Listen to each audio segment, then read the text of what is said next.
일단은 교재가 총 3개로 이제 나눠져 있어요. 첫 번째 이제 개념서. 개념서가 있고, 이제 두 번째는 이제 베이직 센.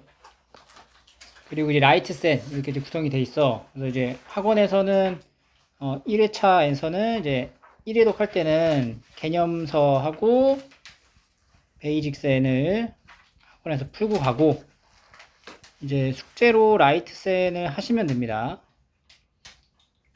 알겠죠? 그래서 이게 단원이 여러분들 이제 그 목차를 좀 봐봐. 앞에 경우의 수, 그 다음에 확률, 통계 이렇게 이제 세 가지로 나눠져 있어요. 첫 번째 파트가 이제 순열 조합의 이름인데, 이 순열 조합은 우리가 그 고등학교 1학년 1학년 때 수학 하에서 했었지? 1학년 2학기 때 마지막 파트에 순열 조합이 하나 있었잖아. 그거 내용 플러스 이제 여러 가지 순열과 여러 가지 조합을 추가로 배우는 거야. 그래서 요거 하기 전에 고1 때 했었던 순열 조합을 먼저 복습을 하고 그 다음에 이제 넘어갈 거예요. 그래서 오늘 수업은 순열만 할 건데 요 오늘 하는 순열은 고 1학년 2학기 때 했던 순열 내용만 하는 거야. 그리고 이제 다음 시간에 이제 고등학교 때 나오는 순열, 이제 고3 때 배우는 순열, 여러 가지 순열 이제 연결해서 이제 배울 거예요. 그래서 이 순열 조합을 잘 하면은 요거 이어받는 게 이제 그 다음 단원이 확률이잖아, 확률. 확률 자체가 이제 전체 경우의 수분의 사건의 경우의 수 이게 나눠지거든? 그러니까 결국에는 여기서 순열 조합을 잘 하면은 확률로 연결이 되는 거야. 그래서 이 단원이 다 연결이 돼 있어요. 그래서 1단원 잘하면 나머지는 사실 다 끝난다. 그리고 이제 세 번째 파트가 이제 통계인데, 통계는 내용이 쉬워. 문제도 정해져 있고, 시험 문제에서 통계가 나오면 거의 다 맞춰요. 4점짜리로 나와도. 그래서 이제 확률 통계 단원은 책도 좀 얇잖아. 금방 끝나. 그래서, 대신에 정확하게 풀이하는 방식을 숙지할 수 있도록 하시고, 공통수학에 조금 힘을 쏟아야 돼요. 같이. 자, 그러면 이제 첫 시간에는 경우의 수에 있는 경우의 수랑 순열 조합을 다시 한번 복습하는 시간을 갖도록 하겠습니다. 자, 일단 경우의 수라고 이제 얘기하기 전에 우리 용어 정의부터 하면 반복 가능한 어떤 실험이나 관찰의 결과를 사건이라고 얘기를 해요. 문제 안에서 다음 사건의 수를 구하시오 이렇게 얘기를 한다고. 그 가지수를 우리가 경우의 수라고 부르는 거지. 경우의 수의 가장 기본이 뭐냐면 다 구하는 거야. 오케이? 그러니까 근본은 다 구하는 거야, 얘들아. 이거를 막 되게 그 최적화된 풀이로 이렇게 푸는 게 아니라 원래는 나올 수 있는 걸 다 쓰는 거야. 하나씩 다 써야 돼. 근데 그게 이제 쓰다 보면 뭔가 규칙과 패턴이 보이면서 계산식으로 넘어가는 거지. 안 쓰고 시작하면 안 돼. 그리고 문제가 난이도가 어려우면 어려워질수록 그럼 P나 C라 기호로 쓰지 않고 그냥 다 써서 찾아요. 그래서 일단 다 쓰는 방법부터 익혀야 되겠지.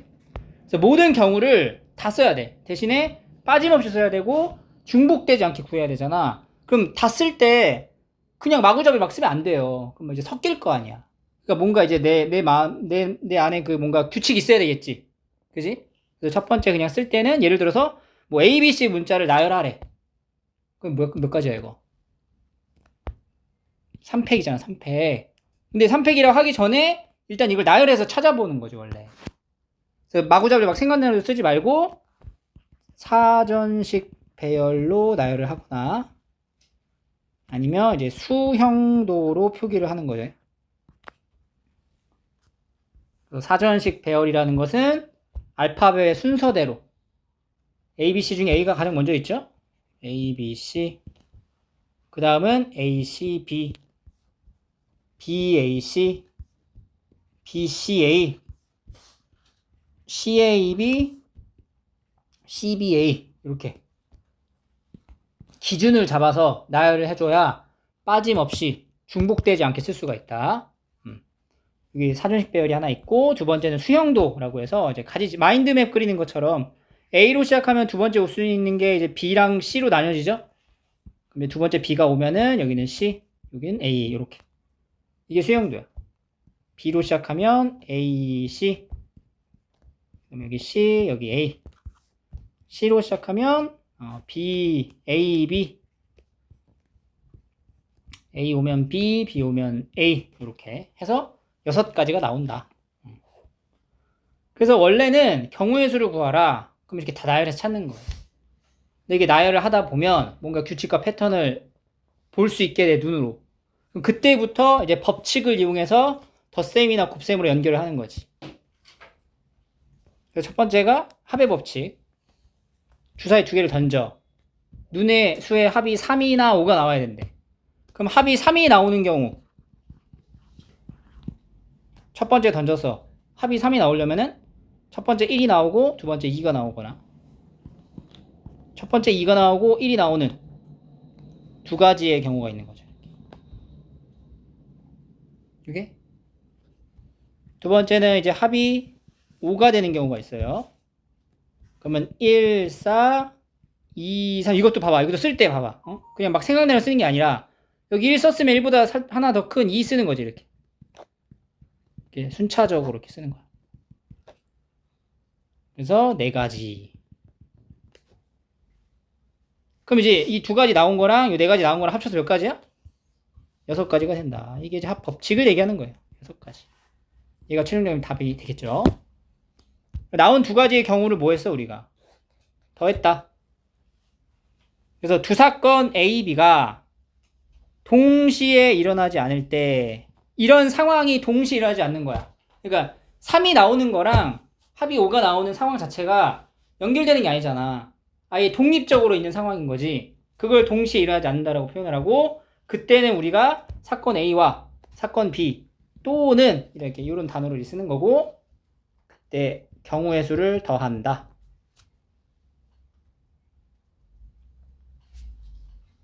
됐죠? 이 우리가 한 번씩 공부했던 내용이에요, 지금. 자, 그 다음에 이제 곱법칙은 뭐냐면 A에서 이제 C까지 갈 거야. 그럼 이제 A에서 일단 C까지 가려면 A에서 B를 거쳐가야 되겠지. 그래서 첫 번째는 A에서 일단 B로 가보자. A에서 B로 가는 경우의 수는 가지수는 2가지가 나오고요. 그리고 나서 B에서 C로 가는 가지수는 3가지가 나와. 그럼 최종적으로 A에서 이게 B 지점이 C예요, C. A에서 C로 가는 경우를 물어볼 때 반드시 어디를 거쳐가? B를 거쳐간단 말이야. 그럼 이런 상황 자체는 우리가 B를 거쳐서 간다. 동시에 일어난다라고 이제 보는 거지. 그런데 그때 2개를 어떻게 해? 곱하는 거지. 이걸 더하는 건 아니잖아. 이 구분을 명확하게 할 수 있으면 됩니다. 그래서 개념 정리하면 두 사건 A, B에 대해서 각각의 경우를 알려주고 두 사건이 동시에 일어나는 경우 서로에게 영향을 주는 거지. 얘가 만약에 이제 여기를 갔다가 이쪽으로 가는 것과 여기를 갔다가 이렇게 가는 게 다르잖아. 그지? 이런 경우를 이제 동시에 일어난다고 보는 거야. 그때는 이제 m 곱하기 n으로 계산을 한다.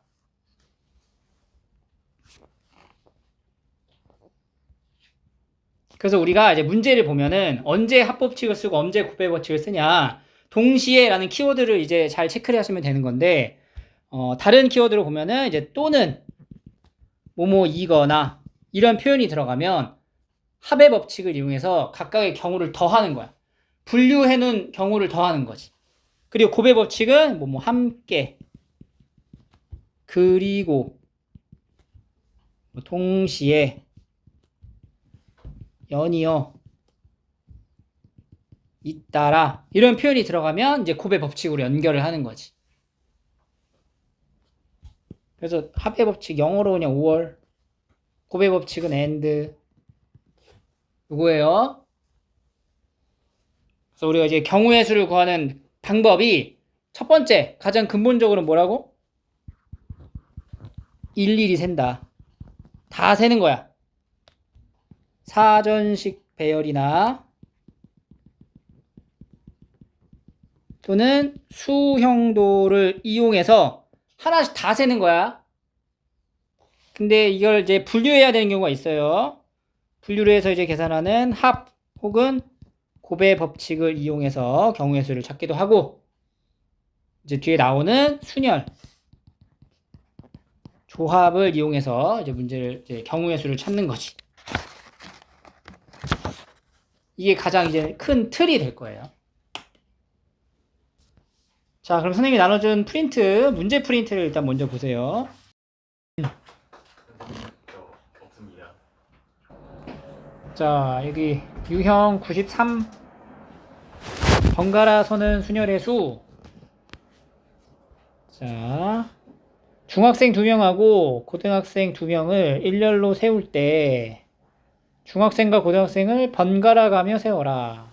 그러니까 중고 중고 아니면 고중 고중 이렇게 하라는 얘기인 거예요. 그러니까 첫 번째 경우는 중학생 동그라미라고 할게요. 고등학생은 세모라고 표현해 볼게. 중학생, 고등학생, 중학생, 고등학생 이렇게 세우든지 아니면 이렇게 세우든지가 된다고. 그럼 이렇게 세운다는 거는 이 동그라미 부분에 중학교 2명을 세우는 거잖아. 그러니까 2패. 세모 부분에 고등학생 2명 세우는 거니까 다시 2패. 곱해서 4가지. 그 밑에도 어때? 구조가 똑같지? 그럼 얘도 계산 결과값이 뭐가 나와? 4가 나오는 거다. 그래서 8가지 이렇게 하는 거죠. 오케이? 이거 15, 16 해보세요. 오케이. 17번을 봅니다. 17번. 자, 위치가 정해진 순열. 알파벳 4개가 있다. 6개의 문자를 일렬로 나열할 건데 D가 맨 앞에 오래. 그럼 D를 맨 앞에 박아놓고 시작하라는 얘기야. D를 여기다 박아놓고 나머지 문자 A, B, C, E, F만 나열하면 되는 거야. 그죠? 그래서 5팩. 두 번째. A가 3번째 오고 B가 5번째 오래. 그러면은 A, B 이렇게 오라는 얘기인 거네. 그지? 여기 B가 와야 되겠다. A, B 썼으니까 4개 남았으니까 여기 하나 더 있어야 되겠네. 이렇게. 그럼 4개의 자리에 A, B를 제외한 나머지 4문자를 그냥 나열하는 거니까 4팩이 되는 거지. 24가지, 120가지. 그러니까 이렇게 위치가 정해져 있는 경우는 고정된 위치에 알파벳을 혹은 숫자를 적어 놓고 나머지 부분들만 이제 체크해 주시면 된다는 거예요. 오케이? 여기도 쭉 풀어보세요. 21번을 좀 같이 볼까? 2명과 선생님 2명, 학생 4명, 선생님 사이에 2명의 학생이 오도록 하래. 그러면 이제 선생님 사이에 2명을 이렇게 딱 넣는 거지. 그리고 이거를 이렇게 하는 세트로 묶으세요. 이렇게. 그러니까 학생 몇 명 더 세워야 되지? 2명이 더 있어야 돼, 이렇게. 이렇게 이제 하는 거야, 고정돼. 그러니까 일단 우선순위를 정해주자, 우리가. 뭐부터 할 거냐면, 첫 번째는 어떤 학생을 넣을 거냐, 선생님 2명 사이에. 그게 몇 가지야? 4P2가 되겠죠? 그리고 두 번째는 선생님 자리 바꾸기 되지? 미팩. 그리고 세 번째는 이제 이걸 묶은 상태에서 이제 나열하는 거죠. 몇 팩? 3팩 이렇게 되는 거지. 이게 지금 다 동시에 연이어 잇따라 일어나는 거니까 얘를 싹 곱해주면 됩니다. 95번 적어도 동그라미 하시고 이 적어도의 키워드가 나오면 발상을 전환할 수 있어야 돼요. 적어도라는 키워드에 맞춰서 모든 경우의 수에서 주어진 사건의 반대의 경우를 빼주는 거야. 액션 영화 3편하고 공포 영화 3편 중에 2편을 택하여 차례대로 관람하고 싶은 거지. 그 중에 적어도 한 편의 공포 영화를 관람하는 경우래요. 여기서 말하는 적어도 한 편의 공포 영화라는 거는 한 편만 공포 영화이거나 2편 다 공포 영화인 걸 말하는 거지. 그래서 우리가 한 편만 공포인 영화랑 2편 다 공포 영화인 경우를 나눠서 찾는 것보다 전체 경우에서 뭘 빼면 더 낫냐면은 2편 다 모인 거. 모두 액션인 경우를 빼주면 낫다. 오케이? 그래서 경우의 횟수를 맞추는 거고 좀 더 간결하게 풀이가 뭐가 더 나을까를 생각하셔야 돼요. 전체 경우의 수라는 거는 총 6편 중 2편을 택해서 차례로 관람한 거니까 6p 빼기 2편 모두 액션이라는 거는 액션 영화 중에서 2개만 골라서 이제 경우의 수를 나열하는 거예요. 3p 이렇게 30 빼기 6이니까 24가지 이런 식으로. 그래서 적어도란 이 키워드가 보통은 이렇게 이제 반대 경우를 전체에서 빼는 걸로 계산하라고 합니다. 자, 밑에 2개 해보시고.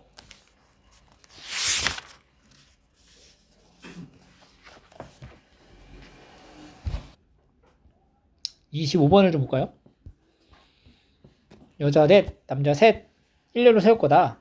적어도 2명의 남학생이 이웃해라. 그러면 전체에서 빼는 거야. 적어도 2명의 남학생이 이웃한다의 반대가 뭐야? 남자는 이웃하지 않는 거를 말하는 거지? 그럼 전체는 7명 700. 남자가 이웃하지 않게 하려면 여자를 먼저 세우고 여자 사이에 누가 들어가? 남자가 들어가잖아. 3명이 들어가잖아. 그럼 뭐야? 그렇지. 5p3이 되겠죠. 첫 번째 남자가 5개 중에 하나. 이 5개 체크되어 있는 것 중에 3개를 골라서 나열하는 거랑 같단 말이야. 근데 여기서 끝나면 안 되고 곱하기 뭐까지 해줘야 돼. 여자 이제 세우는 것도 이제 설명을 해줘야 되니까 4패 이렇게 하는 거죠. 빼야지. 그럼 얘가 지금 얘가 7 곱하기 6 곱하기 5 곱하기 4팩이죠. 그럼 이 4팩을 이렇게 묶을 수 있지? 묶어주고 앞에는 요게 30 210 마이너스 5p3이다. 5p3이 얼마야? 60. 그치? 60을 빼면 뭐가 돼? 150 곱하기 4팩 이렇게 되는 거죠. 150 곱하기 24 계산하시고 96 자연수 개수 5개의 숫자를 모두 이용하여 만들 수 있는 5자리 자연수. 5자리 자연수가 되려면 일단 최고 차항의 가장 높은 자릿수는 0이 되면 돼, 안 돼? 안 되죠. 그 몇 가지야? 4가지가 되겠지. 그 다음부터는 0이 들어가도 되지? 몇 가지? 4가지. 3가지, 2가지, 1가지. 이렇게 그냥. 꼭 기호를 이용해서만 답을 구할 필요가 없어, 얘들아. 퍼미테이션, 컨비네이션 모두 다 곱셈 법칙에서부터 이제 나타나는 거니까 그냥 이렇게 단순한 곱셈으로 연결을 해도 괜찮아요. 96까지 27, 28 해보고 28번에 보시면 4개의 숫자를 이용할 거래. 6개 다 쓰는 거 아니야. 4개의 숫자를 이용할 거야. 4자리 자연수의 개수 이렇게 하나, 둘, 셋, 4개 자리. 이제 여기에 뭐 들어갈 수 있어? 몇 가지? 5가지. 그 다음 5가지. 그 다음 3가지. 이렇게 일단은 4자리 자연수의 개수. 근데 여기 이제 뭐가 추가돼? 5의 배수였으면 한다는 거야. 4자리 자연수인데 5의 배수가 되려면 5의 배수의 특징이 뭐죠? 0이거나 5인 거잖아. 그럼 여기가 이제 첫 번째 0인 거. 이거 이제 단순해졌다, 그지? 0 딱 안 쓰는 순간 나머지 5개로 만들면 되죠? 뭐가 돼? 5p3. 그 다음에 이제 뭐가 들어갈 수 있어요, 마지막에? 5가 될 수 있다. 여기다 5 이제 박아놓고, 5를 박아놓고, 나머지 숫자 써야 돼. 첫 번째 몇 가지? 4. 두 번째. 세 번째. 이렇게 되는 거지. 5의 배수의 개수는 요거 개수에다가 요거 개수를 같이 계산하시면 됩니다. 마지막 사전식 배열. 이 사전식 배열은 알파벳의 순서에 맞춰가지고 나열을 하는 거야.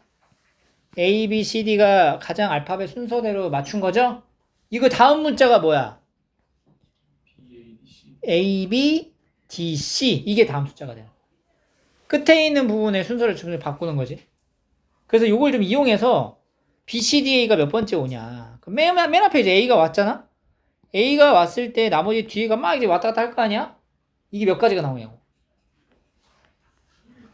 그렇지, 3팩. 6가지 나오는 거지. 그럼 처음에 이제 B가 나왔어. B가 시작을 해서 B로 시작했어. 그럼 그 다음 뭐야? 그 다음 게 바로 B, A 이렇게 들어가는 거지. 근데 여기서 지금 물어보는 게 B, C지. 그러면 B, A, C, D 이 몇 가지야? A일 때 2가지. 그 다음 뭐가 돼요? B, C, A, D. 그러니까 여기까지가 8번째 알파벳 쓴 거고 문자 쓴 거고 그 다음이 몇 번? 얘가 몇 번째가 돼? B, C, A, D가 9번째. B, C, D, A는 10번째가 된다. 이런 식으로 근접해 가는 거 부분은 하나씩 디테일하게 비교해 봐야 됩니다. 30번, 31번 해볼게요.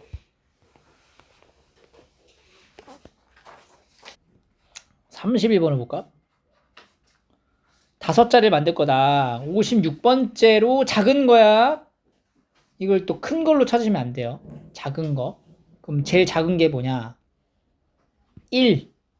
맨 앞에 1 놓고 시작되는 게 제일 작은 거죠. 몇 가지? 그렇지.